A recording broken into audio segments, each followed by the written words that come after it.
देखिए, क्वेश्चन ये कह रहा है कि आपके पास क्या है कि एक ये बैलून है और एक ये मंकी है। बैलून का मास को कैपिटल एम से दिया हुआ है और मंकी का जो मास है वो एम दिया हुआ है। The light rope and monkey, ये रोप जो है ये लाइट है, ये रोप इज लाइट। ये रस्सी जो है क्या है, ये लाइट है, हल्की रस्सी है। अब ये रस्सी हल्की है, ये रस्सी का मास नहीं है, इसको नेग्लेक्ट कर देना है। If monkey reaches to the top of the rope, ये मंकी जो है ऐसे चलते चलते चलते इसके टॉप ऑफ द रोप यहाँ पे यानी कि पहुंच जाता है monkey. By what distance does the balloon descend, जब ये ऊपर चढ़ना शुरू करेगा, ऐसे ऊपर जाने लगेगा, ये चढ़ने लगेगा, तो कह रहा है कि ये बैलून कितना शिफ्ट हो जाएगा नीचे, ये बता रहा है, पूछ रहा है क्वेश्चन में। मास ऑफ बैलून एम है, मास ऑफ मंकी एम है, and length of the rope ascended by monkey is L. Monkey जब एल लेंथ ऊपर चढ़ता है, ये मंकी एल लेंथ ऊपर चढ़ता है, तो पूछ रहा है इसका सेंटर ऑफ मास का कितना नीचे खसक के आ जाएगा, ये पूछ रहा है क्वेश्चन में से। जब ये मंकी आपका क्या करेगा, एल लेंथ ऊपर चढ़ेगा, तो इसका सेंटर ऑफ मास कितना जो है नीचे की तरफ आ जाएगा। Mass of balloon M and monkey m, the length of the rope ascended by the monkey is l, monkey l length चढ़ता है। if monkey reaches the top of the rope, by what distance does the balloon descend, balloon कितना, ये जब चढ़ने लगेगा ऊपर की तरफ तो बैलून नीचे आने लगेगा, ये पूछ रहा है कितना नीचे आएगा बैलून, ये पूछ रहा है। तो देखिए इस पे कोई एक्सटर्नल फोर्स फर्स्ट क्या है हमारा, there is no external force, इस पे कोई एक्सटर्नल फोर्स एक्ट नहीं कर रहा है। ये जो भी हो रहा है सब इस, ये बैलून और monkey both are a system, दोनों को एक सिस्टम मान लीजिए, तो इस पे जो है कोई एक्सटर्नल फोर्स जो है एक्ट नहीं कर रहा है। ग्रेविटी है, लेकिन ग्रेविटी भी इसका पार्ट ही है, वो भी एक्सटर्नल फोर्स जो है नहीं है, ये एक पार्ट मान लिया इसको। तो जब एक्सटर्नल फोर्स कोई एक्ट नहीं करता है, तो हम लोग इसमें पढ़े हैं इसके थ्योरेटिकल पोर्शन में कि जब इस पे कोई एक्सटर्नल फोर्स एक्ट नहीं करता है, तो इसका सेंटर ऑफ मास जो होता है, अगर वो रेस्ट में है तो रेस्ट में रहेगा, अगर वो मोशन में है तो उसी स्पीड से ये मोशन में रहेगा। तो अब मुझे बताना है कि इसका सेंटर ऑफ मास जो है, इनिशियली इसका सपोज करिए कि सेंटर ऑफ मास मान लेते हैं कि ये कोई पॉइंट है हमारा इस जगह, ये मान लेते हैं कि ये सी पे ये इसका सेंटर ऑफ मास इनिशियली है, सपोज करिए कि यहाँ पे है। अब जैसे ही ये ऊपर चढ़ने लगेगा, ये क्या होगा, नीचे आने लगेगा, ये बैलून यहाँ से नीचे आने लगेगा। तो इनिशियल यहाँ पे है, मान लीजिए कि सेंटर ऑफ मास है, अब ये बैलून नीचे क्या होगा, नीचे आने लगेगा, ये ऊपर जाने लगेगा। ये कितना चढ़ा है लेंथ, एल चढ़ा है लेंथ बैलून ने। तो अब जो है सेंटर ऑफ मास जो हम इसका नया मान लीजिए अगर हम लिखते हैं, ये नीचे डायरेक्शन में जा रहा है, अगर इसका वैल्यू हम मान लिया वाई लिखते हैं, तो इसके लिए अगर हम लिखेंगे तो m इंटू ये तो यही है, जीरो हो गया, m कैपिटल M इंटू हो गया जीरो, प्लस स्मॉल m के लिए, छोटे वाले मास के लिए यहां से लेंथ क्या हो जाएगा, l हो जाएगा, और divided by m plus m कह देंगे। तो ये आपका हो गया m into L divided by m plus m हो गया। ये इसका क्या मतलब हुआ कि इसका सेंटर ऑफ मास जो होगा जब ये चढ़ने लगेगा, तो यहां से क्या होगा, ये बैलून जो है नीचे आने लगेगा। ऐसे भी देखिए जब ये ऊपर चढ़ेगा तो बैलून नीचे आएगा, तो ये जितना ऊपर जाएगा उतना ही क्या है, जैसे जैसे ये ऊपर चढ़ेगा वैसे ही क्या होगा, इस बैलून जो है नीचे डिसेंड करेगा।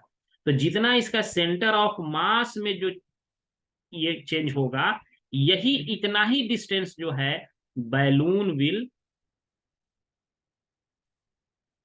डिसेंड, इतना ही ये क्या करेगा, ये डिसेंड करेगा, जितना ये इसका सेंटर ऑफ मास का जो पोजीशन हम निकाले, क्योंकि इस पे कोई एक्सटर्नल फोर्स एक्ट नहीं कर रहा है।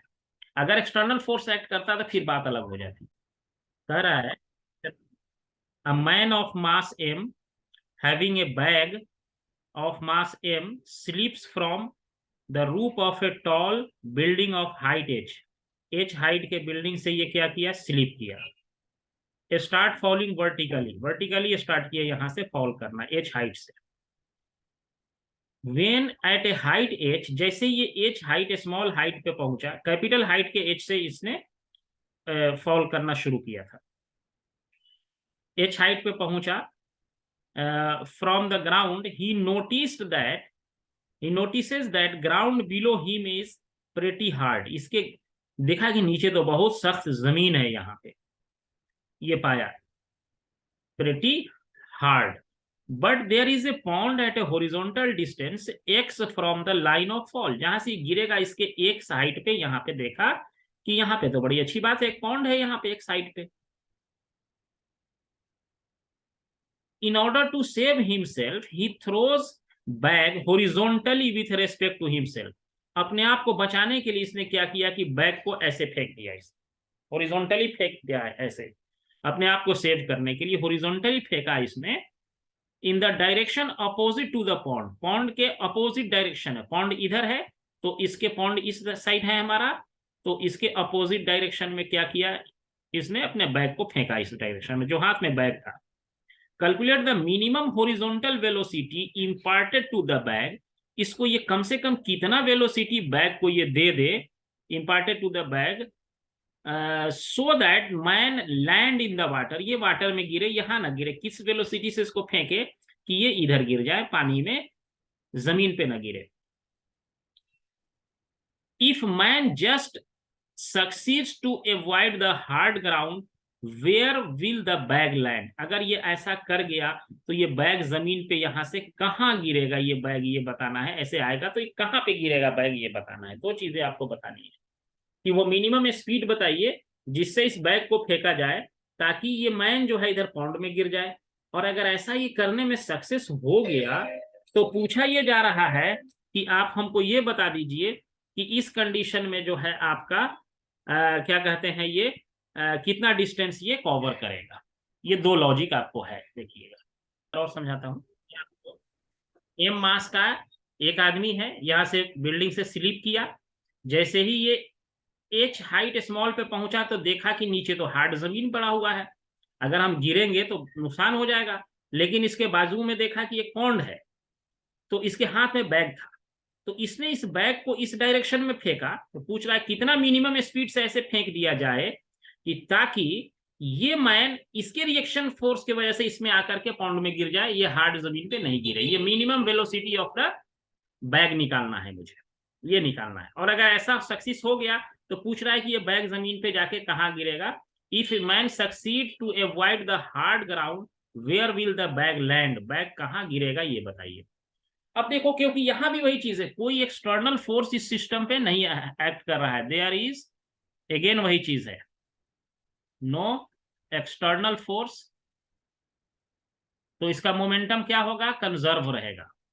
तो मोमेंटम का जो कंजर्व रहेगा, देखो तो मोमेंटम कंजर्व निकालने के लिए हमको क्या करना होगा, इस बैग को मान लो कि v वेलोसिटी से बैग को फेंका जाता है, वेलोसिटी ऑफ बैग है, वेलोसिटी ऑफ बैग है, ये v वेलोसिटी से बैग को ऐसे फेंका, और मान लो ये कैपिटल V है, वेलोसिटी ऑफ मैन है, वेलोसिटी ऑफ मैन है, ओके। अब ये दोनों वेलोसिटी आपकी एक तो इस डायरेक्शन में है, बैग का वेलोसिटी इस डायरेक्शन में, मैन का वेलोसिटी इस डायरेक्शन में, तो मोमेंटम जो है हम ये लिख लेते हैं, बैग का मास क्या है, स्मॉल m दे रखा है, मैन का मास क्या है, कैपिटल, बैग का मास जो है यहाँ देखो स्मॉल m है, तो momentum of the bag equal to momentum of the man हो जाएगा, m इंटू वी। तो ये जो है इससे जो है हमको ये आपको निकल गया। अब यहां से मान लो कि हम अगर v इक्वल टू लिखें, वेलोसिटी ऑफ मैन लिखें v इक्वल टू, तो ये m small m into small v divided by m हो जाएगा। इसको अभी यहीं पे रख के हम छोड़ देते हैं इस इक्वेशन को यहाँ पे। अब आगे क्या करेंगे इसको देखिए, ये यहां हमने कर दिया ये। अब एक काम आपको और करना पड़ेगा, क्योंकि अभी हमारे पास देखिए इस इक्वेशन में क्या क्या दे रखा है, स्लीप करता है, एच हाइट बिल्डिंग दे रखी है, उसके बाद एच हाइट पे इससे पता चला कि नीचे हार्ड ग्राउंड है, ये दे रखा है। अब इस इक्वेशन में हम देख रहे हैं, इस इक्वेशन में ये दोनों अननोन है, स्मॉल v भी पता नहीं है, कैपिटल V भी पता नहीं है, दोनों नहीं पता है इसमें।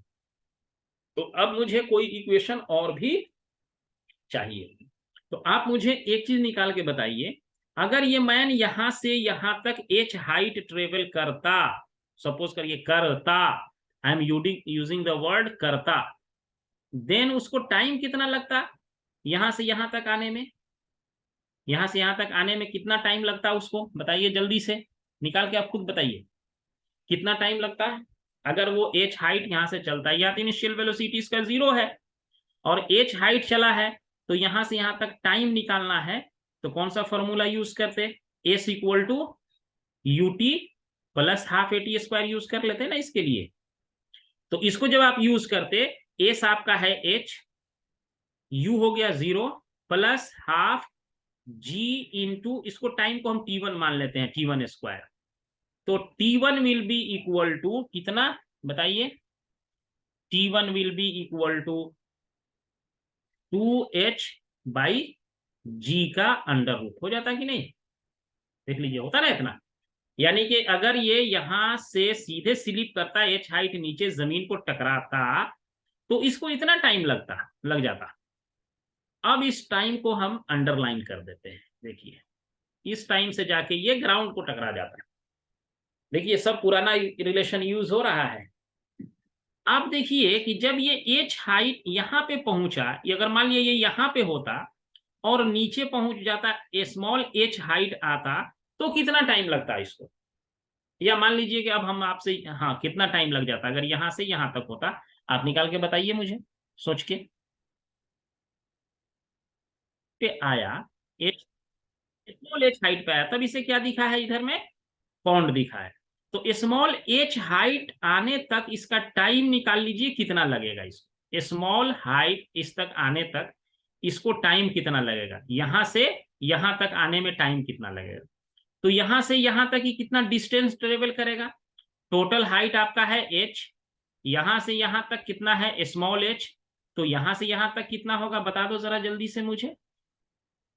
Capital H minus small h होगा ना। ये टोटल हाइट यहां से यहां तक कैपिटल H, यहां से यहां तक स्मॉल h, तो यहां से यहां तक कितना h माइनस h हो गया। अब h माइनस h हाइट आने में इसको टाइम कितना लगेगा? Time to travel h minus h, फिर यही आ जाएगा, इनिशियल वेलोसिटी तो 0 ही था इसका। तो यहां पे मान लीजिए t2 इक्वल टू हो गया root under 2 into h minus h divided by g है। ये 2 हो गया डिवाइडेड बाई g है। ये देखो, ये t2 हो गया, t2 equal to 2h minus h by g हो गया। ये कौन सा टाइम है? जो टोटल टाइम अगर यहां से गिरता तो। लेकिन यहां के बाद इसका स्थिति चेंज हो गया, इसके बाद ये फ्लाई करने लगा है। पहले तो ऐसे स्लिप किया बिल्डिंग से, फिर यहां से क्या किया, फ्लाई किया। तो अब यहां से यहां तक आने में इसको टाइम ऑफ फ्लाइट जो होगा, फ्लाई करने का जो टाइम होगा वो कितना होगा? Time of time of flying ये कितना होगा? ये आप कहेंगे कि T1 जो टोटल टाइम था वो, और उसमें से T2 माइनस कर दीजिए, वही ना होगा अभी। क्योंकि ये देखिए, इसको माइनस क्यों कर रहे हैं? क्योंकि h हाइट तक आया, इसके बाद ये ऐसे क्या हुआ है, इस डायरेक्शन में ऐसे फ्लाई होकर के इस तरह से होके इसको पॉन्ड में यहां आना है। तो ये जो ऐसे हो, तो वो टाइम कितना लगेगा? तो ये हाइट का टाइम माइनस कर लिए इस टोटल हाइट में से, तो उसके बाद का टाइम तो यही लगेगा। अब चाहे ये ऐसे आए या सीधे आए, तो ये टाइम हमारा फ्लाई का यही वाला होगा। अब इसको आप माइनस कर दीजिए दोनों में से। कैसे करेंगे? देखिए, T1 है आपका 2h बाई जी का under root minus 2h minus h small h divided by g का अंडर रूट। ये आपको टाइम निकल गया, ये आपको पता चल गया। अभी इसको इतना ही रहने दीजिए, ये इतना हमको टाइम निकल गया। अब आगे का बात सोचते हैं क्या करेंगे। इसको अंडरलाइन कर लीजिए, ये हमने इसको कर दिया अंडरलाइन इस इक्वेशन को। ध्यान से समझिएगा, ये टाइम आपको निकल गया इतना। अब क्या करना है आपको इस इक्वेशन में? अब आप इसको सॉल्व करके भी थोड़ा सा मुझे दिखा दीजिए ये कितना आता है, कर सकते हैं? √2/g आप कॉमन ले सकते हैं दोनों में से। अब इस टाइम से ये क्या करेगा कि हॉरिजॉन्टल डायरेक्शन में जो मैन की जो वेलोसिटी है वो कितनी है, हॉरिजॉन्टल डायरेक्शन में मैन की जो वेलोसिटी है वो v है। हॉरिजॉन्टल डायरेक्शन में मैन की वेलोसिटी कितनी है, v है हॉरिजॉन्टल डायरेक्शन में। ये देखिए, ये आपका हॉरिजॉन्टल डायरेक्शन में मैन किस स्पीड से गया है, v स्पीड से, और यहाँ आकर के कितना डिस्टेंस ट्रेवल करना है इसको, मिनिमम x ट्रेवल करेगा, तो ये इसमें पाउंड में आके गिर जाएगा। तो यहां से यहां तक जाने के लिए अब मैन किस स्पीड से चला है, कैपिटल V, ये क्या हो जाएगा, capital V equal to distance by time. ये ध्यान से समझना, थोड़ा सा इसमें कैलकुलेशन है, डिस्टेंस बाई टाइम हो जाएगा। और ये टाइम कौन सा लगेगा, यही वाला T1 माइनस T2। इसको यहां से यहां तक जाने का जो टाइम है वो है T1 माइनस T2। एक्स तो दे ही रखा है, और टाइम आपका ये वाला, इसमें से थोड़ा सा और इसको सिंप्लीफाई करते तो आप इसको 2/√g जो है कॉमन ले लेते दोनों में से यहां से, तो यहां पे आपको बच जाता √h minus √h minus small h हो जाता है, ये आपको आ जाता है ये। अब इस टाइम को यहां पे आपको रखना पड़ेगा।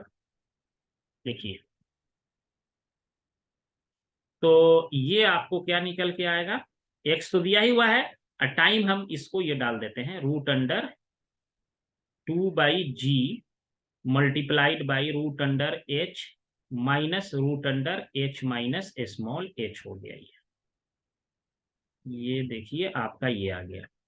ये किसका वेलोसिटी निकला, ये वेलोसिटी ऑफ मैन है, ये मैन का वेलोसिटी है, निकल गया हमको मैन किस वेलोसिटी से जाएगा, x हमको दिया ही हुआ है, ये g और h के टर्म में हमारा आ गया, तो मैन का ये वेलोसिटी निकल गया हमारा कि इस वेलोसिटी से वो जाएगा, जो है कि ये मैन का जो है ये आपको वेलोसिटी ये निकल के आया। अब देखिए, अभी थोड़ा सा इसमें और कुछ हमको काम करने की जरूरत है, क्या जरूरत है अभी आपको हम बताते हैं।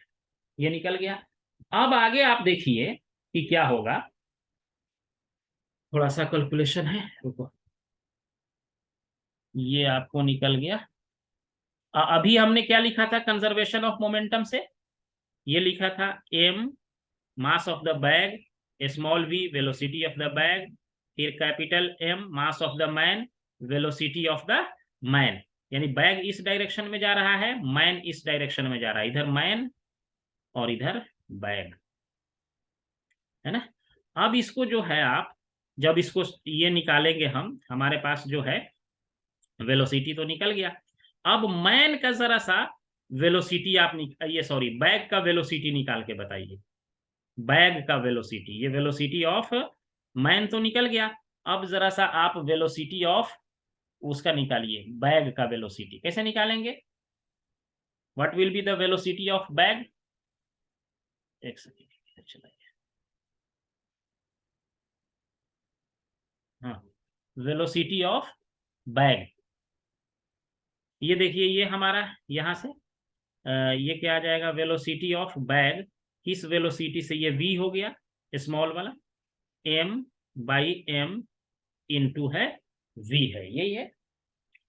अब ये v हमको क्या निकला है, वेलोसिटी ऑफ, ये मैन है, मैन ने जब मैन ऐसे चला, ऐसे यहाँ पे आया इस तरह से, तो ये वेलोसिटी हमने ये हॉरिजॉन्टल वेलोसिटी था v, और हॉरिजॉन्टल डायरेक्शन में ये डिस्टेंस कितना ट्रेवल किया है x, projectile motion, just projectile motion ऐसे आया है। तो ये वाला हमने अभी यहाँ लिखा था m/m इंटू x/t, वेलोसिटी तो यही है x/t। अब इस दोनों इक्वेशन को हमको क्या करना पड़ेगा, सॉल्व करना पड़ेगा। आप लोग एक बार थोड़ा सॉल्व करिए, हम जरा सा 2 मिनट में आते हैं, 2 मिनट आपको टाइम दे। देखो क्वेश्चन तो बन ही चुका हुआ है, अब देखिए आप लोग ने, देखिए ये हमको तो यही ना पूछ रहा था कि कितना वेलोसिटी से, मिनिमम वेलोसिटी से बैग को फेंकेगा, यही v निकालना था, आ तो गया m/m, ये v हो गया, और v क्या है हमारा x/t है, तो v तो ये निकला हुआ है x/t। अब यहाँ पे आप क्या करिए, टाइम क्या निकाले थे, टाइम तो ये टाइम जो है ना यही है, टाइम ऑफ फ्लाइंग क्या है, यही तो है T1 माइनस T2, कुछ नहीं, यहाँ पे T1 माइनस T2 का खाली वैल्यू पुट कर देना है यहाँ से, जो यहाँ पे ये ऐसे जाएगा, यहाँ पे गिरेगा ग्राउंड पे, तो उसको जाने का जो टाइम लगा है ना, ये तो यही है ना, t1 माइनस t2 है, which is equal to t। बस खाली ये डाल देना वैल्यू, बन गया हुआ है, कुछ नहीं है। m into x divided by, और इस टाइम का वैल्यू जो है यही लगा है ना, 2/√_2/g मल्टीप्लाइड बाई √h हो जाएगा ये।